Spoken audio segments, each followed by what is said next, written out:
বিষয়টা বা যে আলোচনাটা করতে চাই সেটা হচ্ছে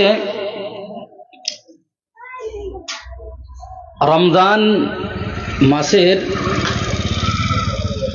পরিস্থিতি বা আমাদের মধ্যে রমজান মাস একেবারেই নিকটে। এর জন্য আমাদেরকে কি করতে হবে? রমজান মাসের পরিস্থিতির জন্য, রমজান মাসের সিয়াম কিয়ামের জন্য আমাদেরকে কি করতে হবে, আমাদের কি করণীয়? অনেকগুলো বিষয় আছে। রমজান মাসের গুরুত্ব, সিয়াম কিয়ামের গুরুত্ব, অনেক আলোচনা রয়েছে। আমি একটা গুরুত্ব শুধু আলোচনা করতে চাই, খুবই গুরুত্বপূর্ণ সেই আলোচনাটা।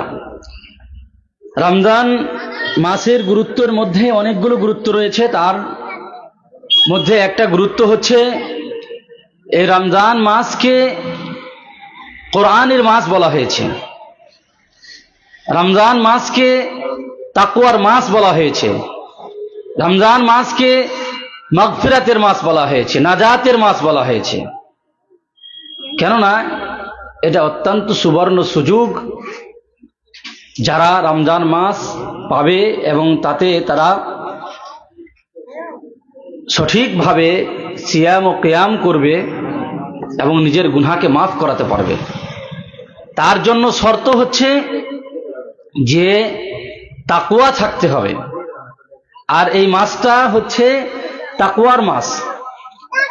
তাকওয়াটা কি জিনিস? তাকওয়া কাকে বলে? তাকওয়া হচ্ছে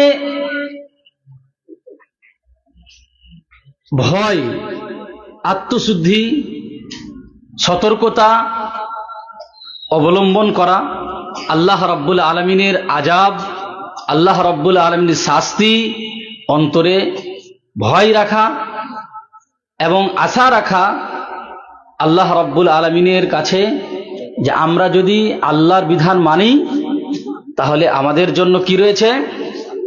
জান্নাত রয়েছে। এই অন্তরের ভয়, এই অন্তরের আত্মশুদ্ধি, অন্তরটাকে তাকওয়াশীল করা। এজন্য আমাদেরকে আমাদের অন্তরটাকে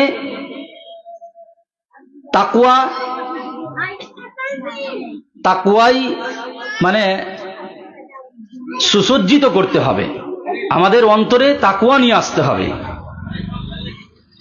এবং তাকওয়া যদি আমাদের আনতে হয়, আমরা যদি মুত্তাকি হতে চাই, তাহলে আমাদের কি করতে হবে?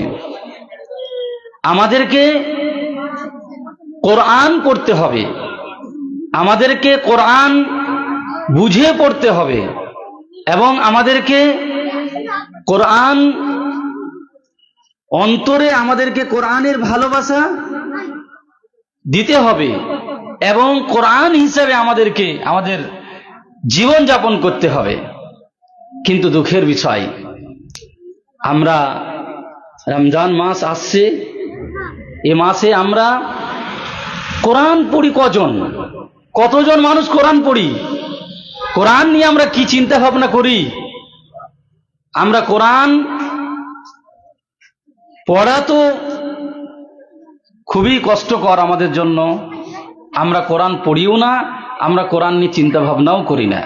আর যতক্ষণ পর্যন্ত আমরা এমনিতেই যদি শুধু আমরা নামাজ পড়ি, রোজা রাখি, দান খায়রাত করি, ইফতার দিই, তাহলে আমরা মনে করছি যে আমরা তাকওয়াশীল হয়ে যেতে পারবো। এমনটা নয়। যদি তাকওয়া আনতে হয়, তাকওয়া অর্জন করতে হয়, তাহলে আমাদেরকে কোরআন পড়তে হবে। মহান আল্লাহ রাব্বুল আলামিন কোরআনুল কারীম স্পষ্ট ঘোষণা দিয়েছেন, ওয়া নুনাজ্জিলু মিনাল কোরআনি মা হুয়া শিফাউন ওয়া রাহমাতুল লিল মুমিনিন। আল্লাহ বলছেন কোরআন আমি অবতীর্ণ করেছি কিসের জন্য? মুমিনদের আরোগ্যের জন্য এবং মুমিনদের রহমত স্বরূপ। আরোগ্য কি হবে? রোগ বিনিময়। রোগ বিনিময় কিসের রোগ? সবচাইতে বড় রোগ ব্যাধি তো হচ্ছে আত্মার ব্যাধি। আর তাই আমাদের যদি ব্যাধি থাকে, অর্থাৎ শিরক থাকে, বিদআত থাকে, হিংসা থাকে, খুরাফাত থাকে, তাহলে কিন্তু এই ব্যাধি নিয়ে কি হতে পারবে না?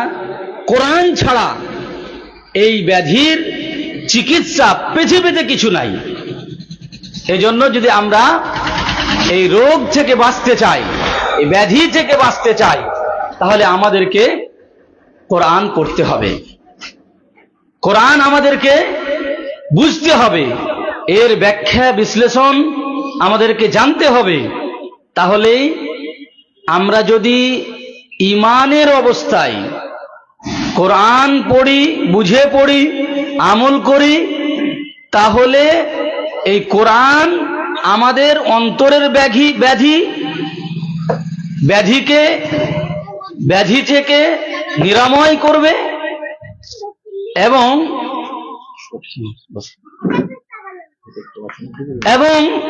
আমরা আল্লাহর রহমত পাব। আর যদি আমরা মনে করি যে না, কোরআন তো শুধু আলেম ওলামারা পড়বে, মাদ্রাসায় যারা পড়ছে তারাই পড়বে, তাই না? মাদ্রাসায় যারা পড়ছে তারা কোরআন পড়বে, আলেম ওলামারা কোরআন পড়বে, বাকি সাধারণ মানুষকে কোরআন পড়ার কোনো প্রয়োজন নেই। মাদ্রাসা, মক্তব, এদের ধারক বাহক ছেলে মেয়ে, মাদ্রাসার ছেলে মেয়েরা কোরআন পড়ে ঠিকই, কিন্তু তাদের অভিভাবক, ছেলে মেয়ের বাবারা, মায়েরা কোরআন পড়ে? কতজন পড়ে বলেন তো দেখি? আমাদের সমাজে কত কোরআন পড়নেওয়ালা, কত হাফিজ কারি রয়েছে, কত মাদ্রাসা মক্তব রয়েছে, কিন্তু এই মাদ্রাসা মক্তবের ধারক বাহক দায়িত্বশীল লোকেরা কোরআন পড়ে? বলেন তো, কোরআন পড়ি আমরা? কতটুকু কোরআন পড়ি বলেন তো? কোরআনকে কতটুকু ভালোবাসি? কেমন করে হবে? আল্লাহ বলছেন যদি কোরআন পড়ে, এই কোরআন তার রোগকে কি করবে? দূর করবে, তার অন্তরের শেফা দান করবে, রোগ বিনিময় করবে, আর আল্লাহর তরফ থেকে রহমত হবে। আর যদি এটা না করে, ওয়ালা ইয়াজিদুদ যালিমিনা ইল্লা খাসারা, যারা এরকমটা করবে না তারা কিন্তু খাসারা, তারা জালিম এবং তারা ক্ষতিগ্রস্ত হবে। আপনি দেখেন আমরা কতটা পাপ করি এবং আমরা কতটা কোরআন এবং হাদিস থেকে দূরে সরে আছি, আপনি অনুভব জানলে, শুনলে অনুভব করতে পারবেন। মহান আল্লাহ রাব্বুল আলামিন কি বলছেন অন্যত্রে? ওয়ামান আযলামু মিম্মান যুকিরা বিআয়াতি রাব্বিহি সুম্মা আরাদা আনহা ইন্না মিনাল মুজরিমিনা মুনতাকিমুন। আল্লাহ কি বলছেন?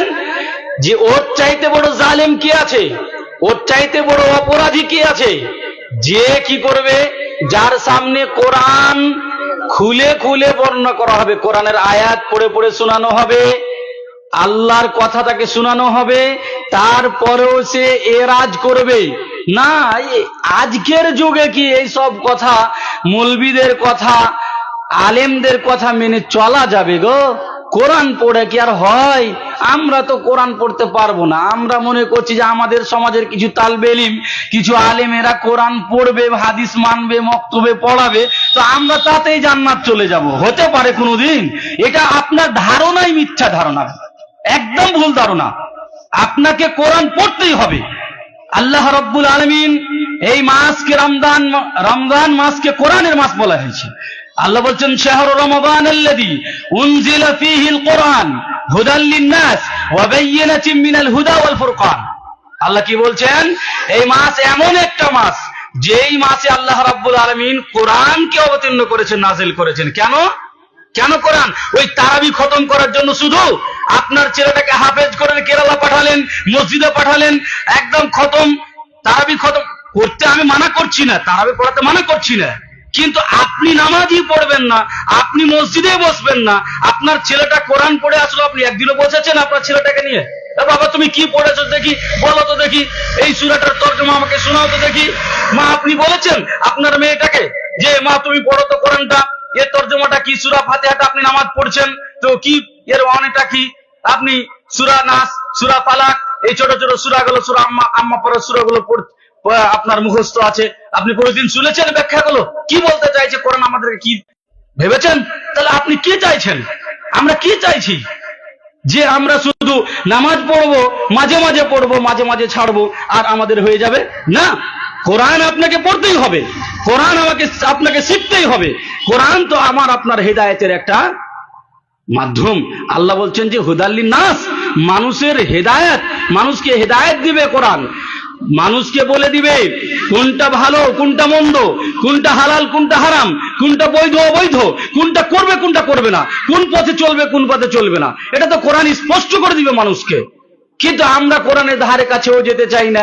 এই মাসে আমাদেরকে উচিত আমরা কোরআনের শিক্ষা নেব। আমরা যেই আলেম, যেই হাফেজকে আমরা মসজিদে রাখবো, তার পিছনে আমরা নামাজ পড়বো, তার পিছনে আমরা তারাবি পড়বো। আমরা শুধু তারাবি পড়ার জন্য ভিড় ভাড় করি, আর একটু লম্বা হলে তো উঁচা নিচা শুরু করে দিলাম, যেই মুলবি সাহেব এত লম্বা করে কি রাত করছে। কি আশ্চর্য আমাদের! আমরা কোরআন বুঝি না, বুঝতেও চেষ্টা করি না। আপনার আমার উচিত হবে যে এই রমজান মাস কোরআনের মাস আসছে, যেই আলেমটাকে হাফেজটাকে আমরা মসজিদে রেখেছি, তার কাছ থেকে আমরা অন্তত দিনে 5 ওয়াক্তের মধ্যে 1 ওয়াক্ত অন্তত পক্ষে নামাজের পরে বসে একটা হোক 2টা হোক সূরা, যারা কোরআন পড়তে জানি না তারা আমরা শিখবো, যারা জানি ব্যাখ্যা বিশ্লেষণগুলো তার কাছ থেকে শুনবো এবং নিজের জীবনে বাস্তবায়ন করব। যদি এমনটা করি তাহলে কিন্তু আমরা কামিয়াব হতে পারবো, নচেত কামিয়াব হতে পারবো না। আপনি মনে করবেন না যে আমরা মাদ্রাসা করছি, আমরা মাদ্রাসার দায়িত্বশীল, আমার ছেলেকে মেয়েকে হাফেজা আলেমা বানিয়েছি। আপনি নামাজ পড়েন না, আপনি কোরআন পড়েন না, কোরআনকেও ভালোবাসেন না, দ্বীনকেও ভালোবাসেন না, আপনি কোরআন এবং হাদিসের বিপরীতে চলছেন, আপনি মনে করছেন যে আপনি জান্নাতে চলে যাবেন। না, কোশ্চেন কালেও হতে পারে না, কোনোদিন হতে পারে না। এজন্য আপনাকে কোরআন শিখতে হবে, কোরআন পড়তে হবে এবং কোরআনকে, দ্বীনকে আপনাকে ভালোবাসতে হবে।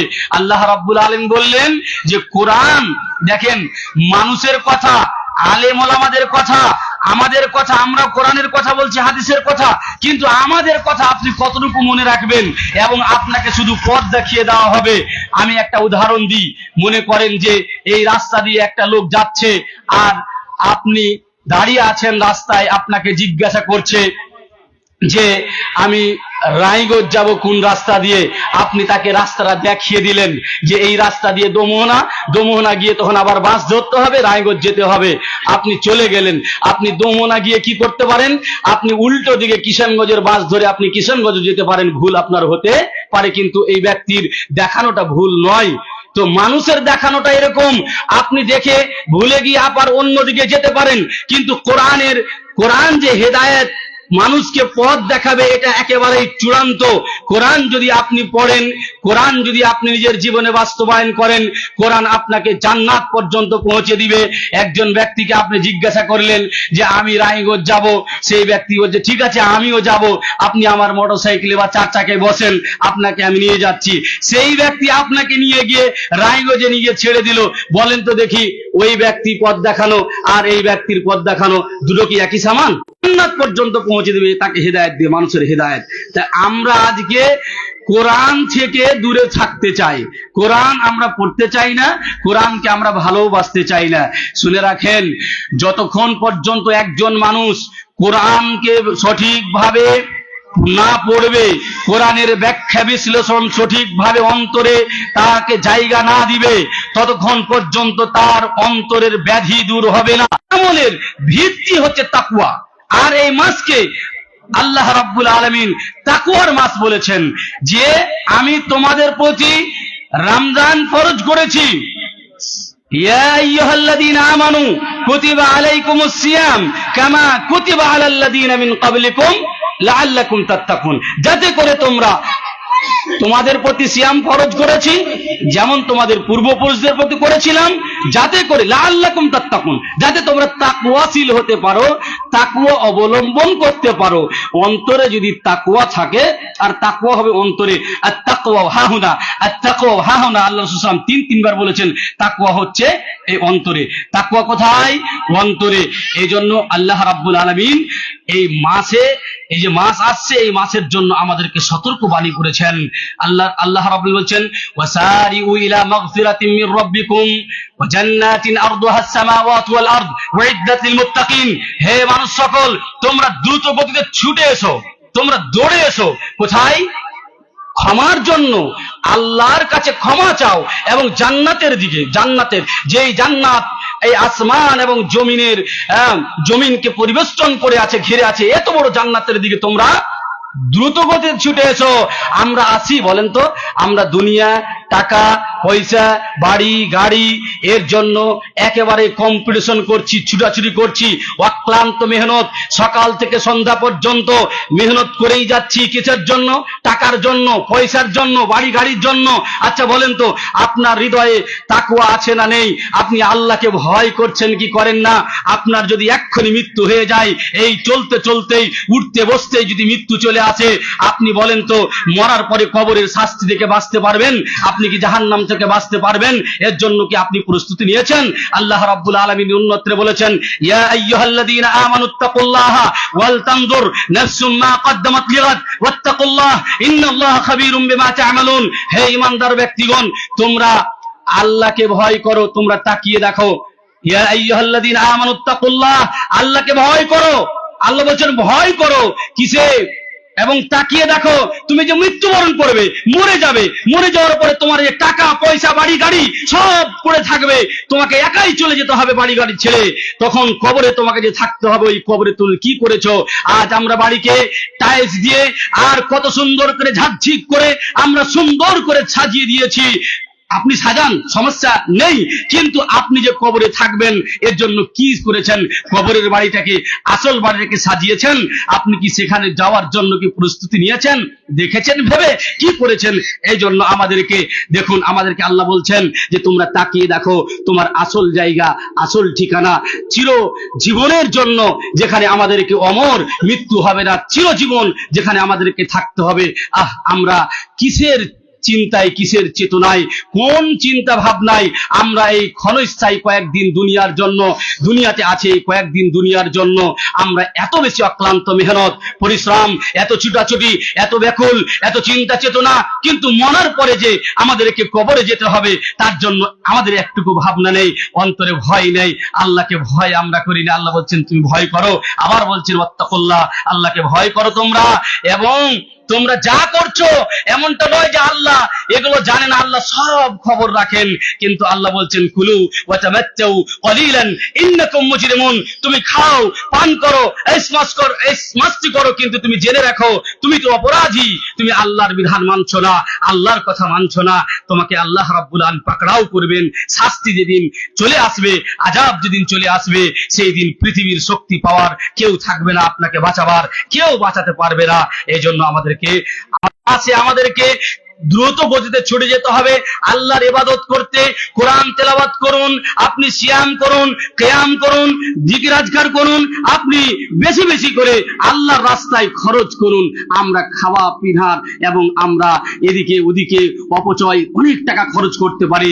একজন আলেমকে, একজন হাফেজকে তারাবি পড়ার জন্য, কোরআন শিক্ষার জন্য, দ্বীন শিক্ষার জন্য আমরা মজলিসও করতে পারি না, আমরা মসজিদে সময়ও দিতে পারি না এবং তাদেরকে টাকাও দিতে পারি না। অন্যদিকে হাজার হাজার টাকা খরচ করি, আর একজন হাফেজ আলেমকে আমরা 500, 1000, 2000 টাকা আমাদের দিতে ব্যথা হয়। এটা কেমন কথা?